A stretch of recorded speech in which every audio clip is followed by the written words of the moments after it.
Dear students, 6 number topic से episode आ चुका है जिसमें कुछ नए टॉपिक्स हैं, साथ ही हमने कुछ टॉपिक्स को रिपीट किया है। बड़े लंबे टॉपिक्स जब हो जाते हैं हम उसे रिपीट भी कर देते हैं ताकि आप एक दिन में नहीं 2 दिन में कंप्लीट करें। शनिवार रविवार को हमने 2 दिन इसलिए रिजल्ट दे रखा है ताकि आपको समय मिले, छूटा हुआ टॉपिक्स आप वहां कर पाए। कुछ लोग कह रहे हैं कि शनिवार को भी टॉपिक्स रखें तो अधिक टॉपिक्स हो जाएगा, आप कर नहीं पाइएगा। इसमें बहुत सारे ऐसे लोग भी हैं जिनके पास समय का अभाव है, टाइम नहीं मिलता, बहुत सारी गृहिणियां हैं, बहुत सारी छात्राएं हैं। तो हमने प्रयास किया कि शनिवार रविवार 2 दिन छुट्टी का नहीं होगा बल्कि वो रिवीजन डे होगा। साथ ही ज्योग्राफी आपका 9th का समाप्त हो गया, तो ये पिक्चर देख लीजिए। 10th का ज्योग्राफी आप चलेगा, 10th का हम 11th और 12th के बुक के भी पिक्चर्स डाल देंगे। साथ ही आज जो टॉपिक्स है उसमें एनसीईआरटी का देखिए 3 टॉपिक्स है। उसमें विज्ञान में आपका उत्तक है, टिश्यू है। 9th का जो एनसीईआरटी हम लोग चला रहे हैं उसमें साइंस का टॉपिक आज जो है वो उत्तक है, टिश्यू है। अब देखिए 68वीं का एग्जामिनेशन हुआ था 12 फरवरी 2023 को, 68वीं बीपीएससी का।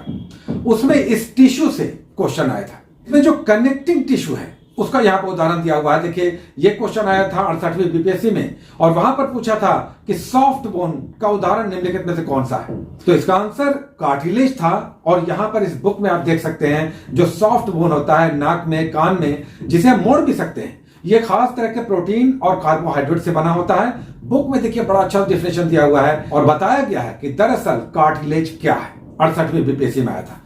आज आपका उत्तक टिश्यू साइंस में एनसीईआरटी का 9th का टॉपिक है। तो इसीलिए एनसीईआरटी कभी-कभी इंपॉर्टेंट हो जाता है क्योंकि उसमें जिस तरह से समझाया जाता है या एक्सप्लेन किया जाता है, कई बार सीधे क्वेश्चंस के रूप में ये देखते हैं। साथ ही हम आपसे कहना चाहेंगे करंट अफेयर्स पर जरूर अच्छे से ध्यान दीजिए, पढ़िए, रिवाइज कीजिए और इसे केवल एक मैगजीन पर निर्भर मत रहिए। हम भी प्रयास कर रहे हैं कि करंट अफेयर्स के अधिकतर प्रश्न आपको मिलते रहें। आजकल शॉर्ट्स आ जा रहा है, कभी कभी यूट्यूब पे भी आ जाता है। करंट अफेयर्स में जहां तक संभव होगा हम भी उपस्थित रहेंगे, लेकिन आप भी काम करते रहिए। आपको पता है कि करंट अफेयर्स के कितने क्वेश्चंस आते हैं? दरोगा के एग्जामिनेशन में, अगर पीटी के एग्जामिनेशन की बात करें तो करंट अफेयर्स के लगभग 20 क्वेश्चंस आते हैं। पिछला एग्जाम जो हुआ था 2021 में दिसंबर में, उसमें फर्स्ट सिटिंग में 16 क्वेश्चन आया था, जबकि सेकंड सिटिंग में 22 करंट अफेयर्स के क्वेश्चंस थे। 100 क्वेश्चंस का एग्जामिनेशन है जिसमें 22 क्वेश्चंस करंट अफेयर्स के थे और इस बार भी लगभग निश्चित है कि 20 से अधिक करंट अफेयर्स के क्वेश्चंस होंगे और अगर ऐसा हुआ तो यही आपका रिजल्ट निर्धारित कर देगा।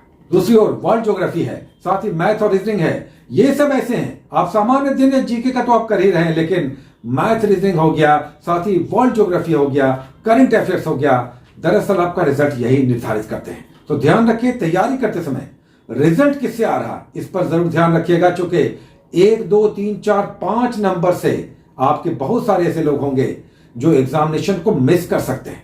तो इस पर ध्यान रखना है। बहुत सारी शुभकामनाएं, best of luck, take care.